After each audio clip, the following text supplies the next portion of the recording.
संभल में कांग्रेस नेता राहुल गांधी की एंट्री पर लगा बैन।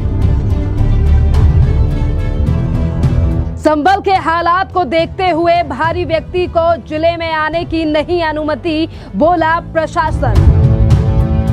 अगर कोई बाहर से आता है तो उत्तेजना के वशीभूत कुछ ऐसे उकसावे वाली कार्रवाइयाँ हो सकने की संभावनाएं जताई गई हैं और इसलिए रिक्वेस्ट की जा रही है माननीय नेता विपक्ष से भी प्रशासन लगातार बातचीत कर रहा है, रिक्वेस्ट कर रहा है कि अभी अपना प्लान जो भी है वो कैंसिल कर।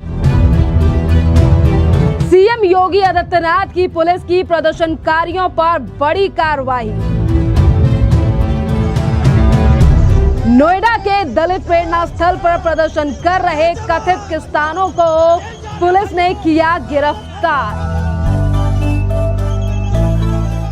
एक तरफ नोएडा में लगातार हुड़दंग मचाने वाले कथित किसानों को पुलिस ने कर लिया डिटेन, तो वहीं दूसरी तरफ संभल में राजनीति करने के लिए जा रहे राहुल गांधी की एंट्री पर भी लग चुका है बैन। जी हां, और ये बैन लगाया गया है सीएम योगी आदित्यनाथ के प्रशासन के द्वारा। दरअसल शाही जामा मस्जिद मामले को लेकर कांग्रेस नेता राहुल गांधी संभल का दौरा करने जाने वाले थे, लेकिन इससे पहले ही प्रशासन हाई अलर्ट पर हो गया है और मुरादाबाद के कमिश्नर ने तमाम राजनीतिक नेताओं का जिस तरीके से जमावड़ा पहले से ही कहा जा रहा है कि हम भी संभल जाएंगे, हम भी संभल जाएंगे, और इन्हीं तमाम बयानबाजियों को देखते हुए प्रशासन की तरफ से बाहरी व्यक्तियों के जाने पर जो है वो रोक लगा दी गई है कि कोई भी बाहरी व्यक्ति जो है वो संभल नहीं जा सकता है। सुनिए क्या कह रहे हैं मुरादाबाद के कमिश्नर औजन्य कुमार सिंह, और उन्होंने किस तरीके से राजनीतिक जो व्यक्ति हैं, चाहे वो राहुल गांधी हैं और तमाम जो नेता आज जो संभल जाने की बात कर रहे हैं, उनकी विजिट और उनको मना करने को लेकर क्या क्या कहा है, क्या सुनिए औजन्य कुमार सिंह का बयान। अभी स्थिति सामान्य है संभल में, वहाँ पर बाजार भी सामान्य तौर पर खुल रहे हैं, लोगों में कॉन्फिडेंस बिल्डिंग मेजर्स लगातार लिए जा रहे हैं, लोगों का विश्वास बहाली को पुख्ता किया जा रहा है। लोगों के सहयोग से ही हम ऐसा करने में सफल हुए हैं और आगे जो घटना हुई उसके बारे में इन्वेस्टिगेशन जारी है। पुलिस अलग अलग एंगल्स पे जो भी है वो कार्रवाई कर रही है और दोनों ही तीनों काम बराबर से चल रहा है। जिलाधिकारी के द्वारा 10 तारीख तक वहाँ पर बाहर से लोगों के आने पर प्रतिबंध लगाया गया है। यह प्रतिबंध इसलिए लगाया गया है क्योंकि माहौल तो वहाँ एकदम शांत है और सामान्य बहुत तेज़ी से उसको सामान्य भी किया गया है, पर अभी भी तनाव है। अगर कोई बाहर से आता है तो उत्तेजना के वशीभूत कुछ ऐसे उकसावे वाली कार्रवाइयाँ हो सकने की संभावनाएं जताई गई हैं।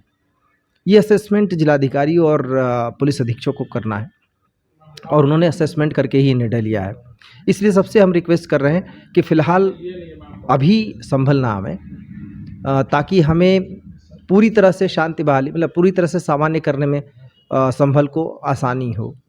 और जिम्मेदार लोग हैं इसमें हमारी इस बात को समझेंगे, ऐसी हम उम्मीद भी करते हैं और इसलिए रिक्वेस्ट की जा रही है माननीय नेता विपक्ष से भी प्रशासन लगातार बातचीत कर रहा है, रिक्वेस्ट कर रहा है कि अभी अपना प्लान जो भी है वो कैंसिल कर दें। देखिए 30 गिरफ्तारियाँ थी, 30 ही गिरफ्तारियाँ हैं। मैंने पहले भी कहा कि इसमें हमें कोई जल्दबाजी नहीं है, नहीं किसी के केवल नाम ले लेने से हम किसी की अरेस्टिंग करने वाले हैं। इसमें पुख्ता सबूत इकट्ठा करने के बाद ही किसी के विरुद्ध कार्रवाई होगी। हमारी कोशिश नाम प्रकाश में लाने से ज़्यादा इस बात में है कि जो लोग इस घटना को के जिम्मेदार हैं उनको हम सामने ले आ सकें, उनको कानून के दायरे में ले आ सके और उनको सजा दिला सके। आपने सुना कि मुरादाबाद के जो कमिश्नर हैं उन्होंने सीधे तौर पर कहा है कि हम किसी भी बाहरी व्यक्ति को जिले में आने की अनुमति नहीं दी जा सकती है, क्योंकि अभी संभल में जो अभी हालात हैं उन्हें कंट्रोल करके रखा गया है और हम नहीं चाहते हैं कि किसी की भी बयानबाजी के चलते यहाँ पर हालात जो हैं वो फिर एक बार बिगड़े। देखिए राहुल गांधी ने जहाँ एक तरफ कोशिश की, एक जहां प्रशासन की तरफ से ये कहा गया है कि किसी भी बाहरी व्यक्ति को आने की अनुमति नहीं है और अगर राहुल गांधी आने की कोशिश करेंगे तो उन्हें रोका जाएगा। ये सीधे तौर पर जो है वो कमिश्नर के द्वारा बात कही गई है और इसी पर जो तमाम राजनीतिक पार्टियां आज संभल जाने की बात कर रही हैं, चाहे राहुल गांधी और आज जो संसद भवन में अखिलेश यादव के द्वारा बयान दिया गया है उस पर भी बड़ा हमला बोला है उत्तर प्रदेश सरकार के मंत्री असीम अरुण ने और उन्होंने कहा है कि उत्तर प्रदेश या संभल की जो सुरक्षा व्यवस्था है उससे खिलवाड़ करने नहीं दिया जाएगा। सुनिए असीम अरुण का ये बयान। ये पुलिस के मनोबल को गिराने के लिए केवल कहा जा रहा है। इससे पहले आदरणीय श्री माता प्रसाद पांडे जी द्वारा कहा गया कि पुलिस 2 हथियार लेकर के चलती है वगैरह वगैरह। मैंने उनसे भी जानना चाहा कि अगर ऐसा आरोप है तो एक वीडियो, एक फोटो, एक सबूत प्रस्तुत कर दें जहां पे संभल में ऐसा हो। कोई प्रस्तुत नहीं कर पाए तो पुलिस का मनोबल गिराने का काम समाजवादी पार्टी हमेशा से करती रही है, जब वो सरकार में हो तो भी, जब वो ऑपोजिशन में हो तो भी। लेकिन आज योगी जी ने पुलिस के मनोबल को बढ़ाया है और संभल हो या उत्तर प्रदेश का कोई भी स्थान हो, किसी को कानून व्यवस्था को हाथ में लेने का मौका नहीं दिया जाएगा। जो आज सुरक्षा व्यवस्था दुरुस्त हुई है उसकी वजह से प्रदेश प्रगति के रास्ते पे है। इससे किसी माफिया को, किसी बदमाश को, किसी राजनीतिक पार्टी को छेड़छाड़ करने का मौका नहीं दिया जाएगा। राजनीतिक रोटियां सेकने वाला काम केवल है और जो अपनी बात कहना है जरूर कहें, लेकिन संभल की जो कानून व्यवस्था बहुत ही कम समय में, घंटों के अंदर सुधारने में सरकार सक्षम हुई, उसको बिगाड़ने का काम ना करें। संभल का प्रकरण बड़ा सिंपल प्रकरण है। न्यायालय में एक अर्जी दी गई, न्यायालय ने बिल्कुल प्रक्रिया के अनुसार उसमें एक सर्वे का आदेश किया। वो सर्वे हो रहा था। अगर किसी को सर्वे से, उस प्रक्रिया से शिकायत थी तो उनके पास में विकल्प था, वो हाई कोर्ट में, सुप्रीम कोर्ट में जाके अपील कर सकते थे। उन्होंने अपील नहीं की, उन्होंने अपने हाथ में डंडा, लाठी, बंदूक लेकर के हमला किया।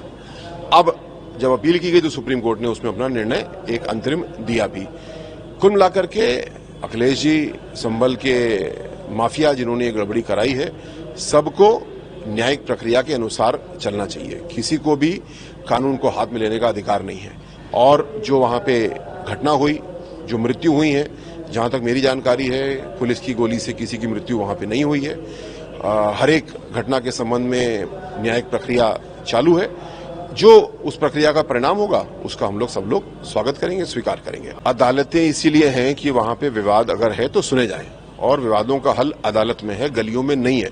संभल का सबसे बड़ा सबक यही है, समाजवादी पार्टी को सीखना चाहिए, उनको अपने लोगों को सिखाना चाहिए कि जब कोई विरोध है, बात है, विरोध तो हो ही सकता है, ये लोकतंत्र है, भाई भाई विरोध हो सकता है, लेकिन उसके लिए न्यायालय है। कानून को अपने हाथ में नहीं लेना है, जैसा कि संभल में किया गया, और जिसने लिया उनके खिलाफ दंडात्मक कार्रवाई भरपूर की जाएगी। तो आप देख रहे हैं कि सीएम योगी आदित्यनाथ का प्रशासन जो है वो संभल के मामले और पूरे उत्तर प्रदेश में जो है वो काफी ज्यादा अलर्ट पर है और इसीलिए बाहरी लोगों को संभल में जाने नहीं दिया जा रहा है। इसी के साथ अगर हम बात करें अखिलेश यादव की, तो आज उन्होंने कई तरीके के आरोप जो हैं वो राज्य सरकार पर लगाए, तो वहीं दूसरी तरफ देखिए प्रशासन जो है वो पूरे मामले पर अपना काम जो है वो कर रहा है और वहीं कुछ राजनीतिक पार्टियां इस पूरे मुद्दे को उठाकर कभी राज्यसभा और लोकसभा में चल रही कार्रवाई को जो है वो स्थगित कर दिया जाता है, हल्ला हंगामा किया जाता है। और जब इसी तरीके की घटना कई और अन्य राज्यों में होती है जहां विपक्षी पार्टियों की होती है सरकार, वहां इन नेताओं के नहीं लगते हैं चक्कर। और यही सवाल जो है वो आज सोशल मीडिया के माध्यम से जनता जो है वो राहुल गांधी और इसी के साथ सवाल किए जा रहे हैं अखिलेश यादव से। और देखिए इसी के साथ हम बता दें आपके लिए कि जिस तरीके से कहा जा रहा था कि दिल्ली में जल्द ही जो है वो किसान कूच करेंगे, किसान जो है वो जल्द ही किसान अपनी मांगों को लेकर आएंगे, और आज यही कथित किसान जैसे ही पहुंचे यूपी बॉर्डर पर, जिस तरीके से यहां पर हल्ला हंगामा और प्रदर्शन किया गया और इन तमाम लोगों को जो है वो उत्तर प्रदेश प्रदेश की पुलिस के द्वारा डिटेन कर लिया गया है और अब जनता इस पर यह कह रही है कि अब सीएम योगी आदित्यनाथ और केंद्र सरकार जो है वो सहन करने के मूड में नहीं है। जो व्यवस्था को बिगाड़ने की कोशिश करेगा उसके ऊपर एक्शन लिया जाएगा। जिस तरीके से इन कथित किसानों को डिटेन जो है वो बॉर्डर से ही कर लिया गया है। खैर, आपको क्या लगता है कि जब एक तरफ दिल्ली में विधानसभा के चुनाव आने वाले हैं, तभी एक बार जो है ये कथित किसान दिल्ली आने की बात कह रहे हैं, और बात अगर संभल की करें तो संभल ही क्यों, जब बात उत्तर प्रदेश की होती है तभी राजनीतिक पार्टियों को क्यों याद आती है? या फिर इसके साथ गलत हुआ या फिर ये गलत हुआ? जब इसी तरीके की घटना अन्य राज्यों में होती है जहां पर विपक्ष की सरकार है, पश्चिम बंगाल में भी होती है, तब ये विपक्षी पार्टियां वहां पर क्यों नहीं जाती हैं पीड़ितों से मुलाकात करने के लिए? खैर, इस बात पर आप हमें जवाब जरूर दीजिए और कमेंट कर अपनी राय जरूर लिखिए। धन्यवाद।